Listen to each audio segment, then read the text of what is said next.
Good Wednesday evening, everyone. Just want to give you an update on our severe weather situation that may be developing this weekend.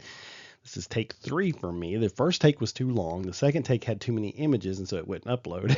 So now we're going to try take 3 to give you the latest on what's going on. So first of all, this is the weather map for Friday. You're going to be hearing about the big storms across eastern Arkansas, West Tennessee.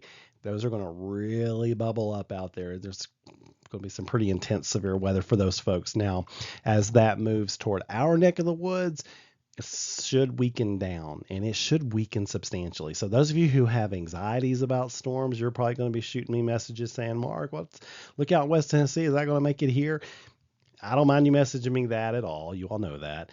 But just keep in mind that my answer is going to be probably, or it is. We'll see. We'll see what happens as those storms encounter the Nashville area. They'll still be packing a punch, but as they leave the Nashville area and moving east, where they're going to encounter a more hostile environment, and I just don't think they'll keep their kick. I've not been worried about Friday night for some time now, and I'm still not overly worried about it. The only part that bothers me is that it comes so late in the night, after midnight. But I'll be watching it close, but I really do think that those storms are going to lose a lot of their punch by the time they reach the Cumberland Plateau, but I'll certainly keep an eye on things. Now, by Saturday night, my level of concern jumps up to level 3. So that's a little bit more of a concerning situation. A little bit more coming together, a little more of the ingredients coming together.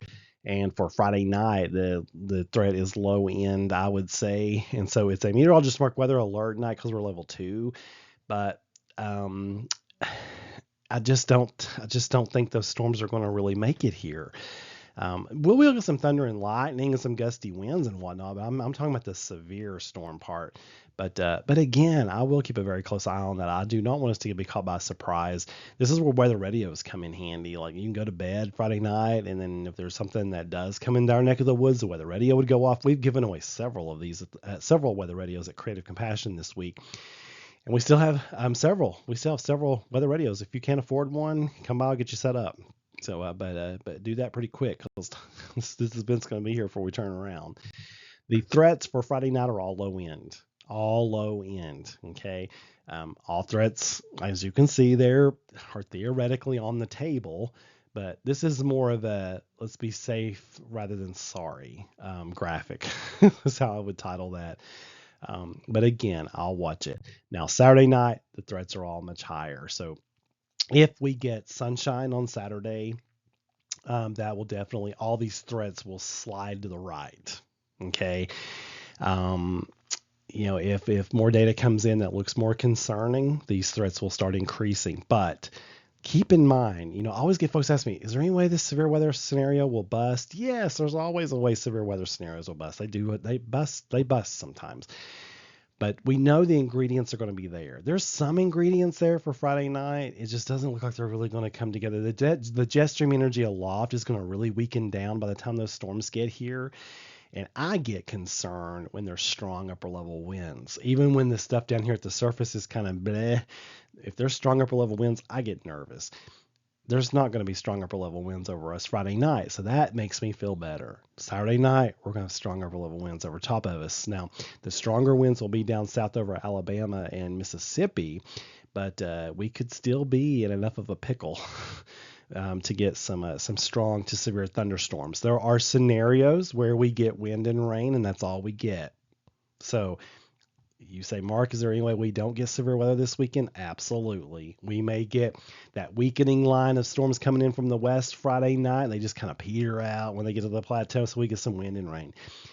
Storms blow up over Mississippi, Alabama Saturday evening and Saturday night and give them all kinds of terrible storms.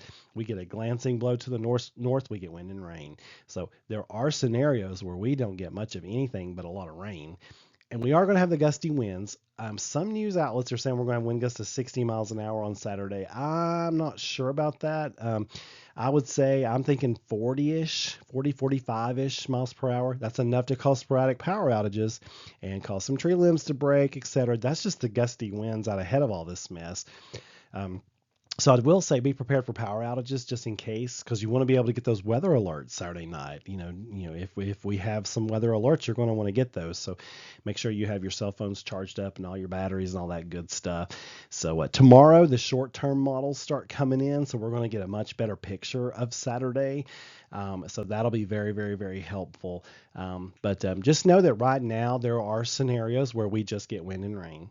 And there are scenarios where we get some pretty rough weather, especially Saturday night. So, and all threats will be on the table as you see on this graphic. So I'll keep an eye on things. You all know that, and I'll let you know if there's anything you need to know about, and I'll do special updates as needed. You just keep it right here, Meteorologist Mark.